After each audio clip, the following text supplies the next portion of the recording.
It's worse than I thought. It's it's sadder than I thought.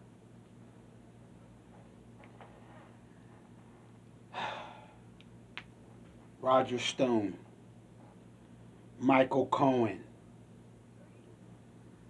Alex Jones, Steve Bannon, Trump Jr.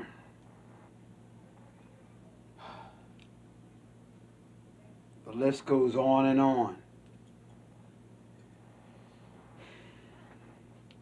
If I said right now, look, Christ is coming right now, not even my Christian brothers would believe me. If I told you that when you watch me, you're seeing the hand of God, you think I was nuts. If I told you that, that's a book I showed before. If I told you that what if in this book,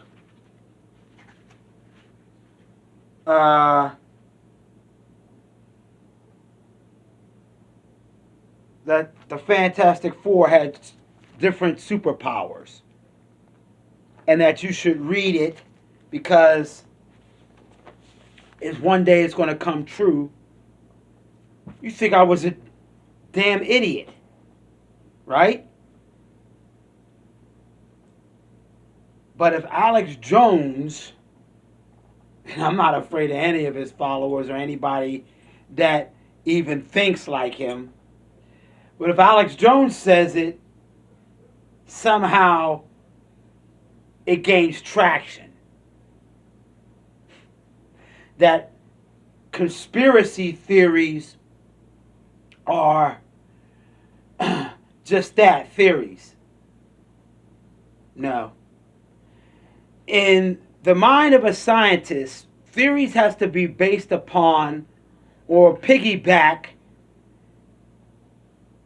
things that are quantifiable, that are repeatable. Okay, I have a theory on quantum physics. I have something to piggyback off of quantum physics, Albert Einstein's. Okay, that's based upon years of study, mathematical equations, so forth and so on. So, a scientific theorist, okay, this is my theory, he's trying to not only bring a theory, but at the same time, he wants to discredit his theory if he's a true scientist. He wants to build on his theory, but only if building on that theory will find him the truth. If it does neither, then it's not a theory. You can pretend to connect the dots. You can take, as me as a statistician, you could take statistics and make them say whatever you want them to say. But if you want the true statistical numbers, if you want to find out, well, okay, if so many children have sickle cell and they take in a particular drug, and so forth and so on, and I do all these, and I do studies, and I do longitudinal studies, and then I check the bell curve, everything. So I do the work. If I do all of that, and then have a theory behind that, then maybe I can bring that theory to my colleagues and say, well, this is my theory. What do you think? Let's move forward with this. But it's all based upon good information. Information that is, as I talked before, based upon sound reasoning. Okay? No one I tell you not to follow me. I don't want you to follow me. Why? Why do I want you to read on your own? Because as I said before, we all know what the truth is. We all know that for all intents and purposes, if I hurt someone, not to get metaphysical on you, but that hurt that I mete out on someone can come back to me. And I'm not talking about metaphysically. Let's do it just out of sheer logic, sheer reason. If I hurt this person, maybe they have a sister, maybe they have a brother, maybe they have an uncle, somebody who's going to come after me. That's the issues that they're dealing with in Chicago. That's why we have the violence that spilled over time after time after time after time. You see?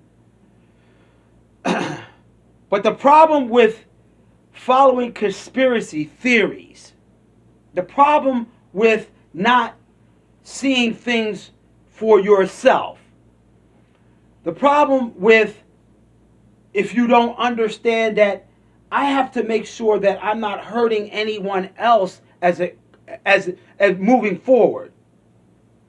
If I don't understand all of these things, that conspiracy theory is nothing but a bunch of talk. Okay? I'm going to show you someone. The lost.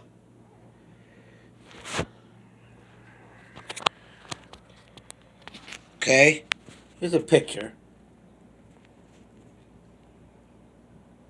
That is Sam Watkins. Okay? Sam Watkins was a private in the Southern Army. Okay? He was fought everywhere. Manassas, Gettysburg, Bull Run. He fought everywhere. And you know what he said near the end of the war? And this is near the end of the war. Especially when the Confederates were losing. Rich man's war, poor man's fight. Gave us the blues. Because if you had so many slaves, you could be exempt from being drafted.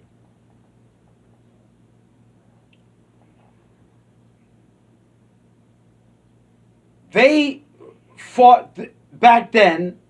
If I was to say, and I don't know, if I was to say the reason why Sam Watkins fought, is maybe in his case he did see the Union Army as invading his home. That's possible.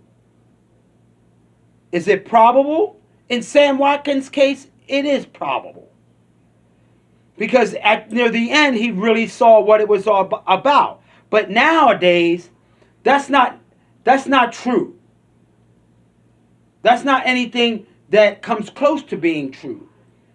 The conspiracy theories that Alex Jones and Donald Trump parrots after, they don't have anything to do with the people's belief in those theories.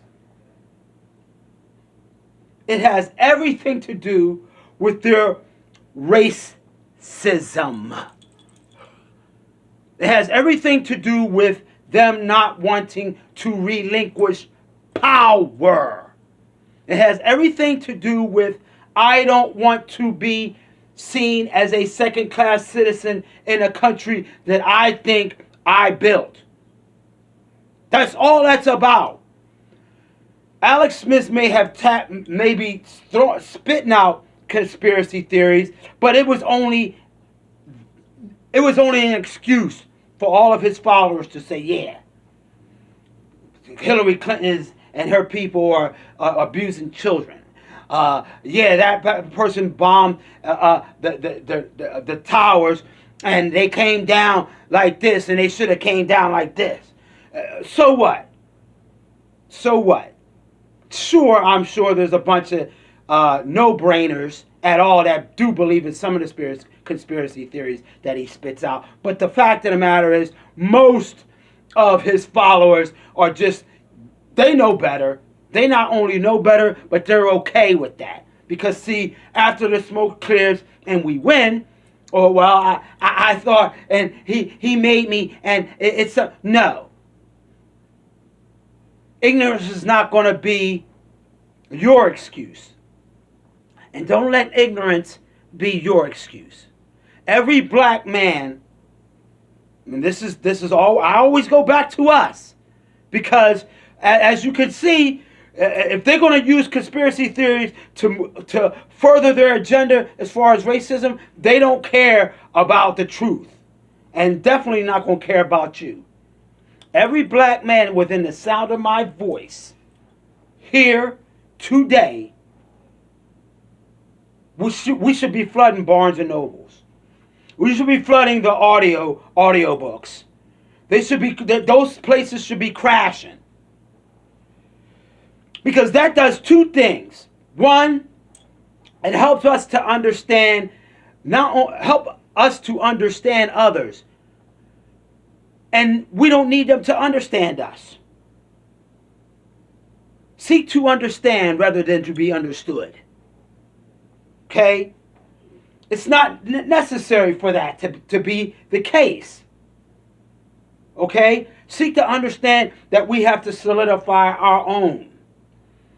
We have to, that's one. You know what I mean? Seek to understand not only what they're thinking, but what you're thinking inside of you. Stop. Give yourself a chance to stop and understand what you are as a man. What kind of man are you? What kind of things you like? What kind of things you don't like? What kind of things motivate you to move forward? What kind of job that you think would be good for you, and then strive to make that happen. That's one. The second part is that it forces our women to be bombarded with men like me. Thoughtful, understanding, analytical, intelligent, even-tempered. If we do these things, our universe will change. We will know what we are. We won't have to guess. We won't have to second guess. We won't have to worry about them believing in a theory, conspiracy theory, just to further their agendas. I'll see you next time.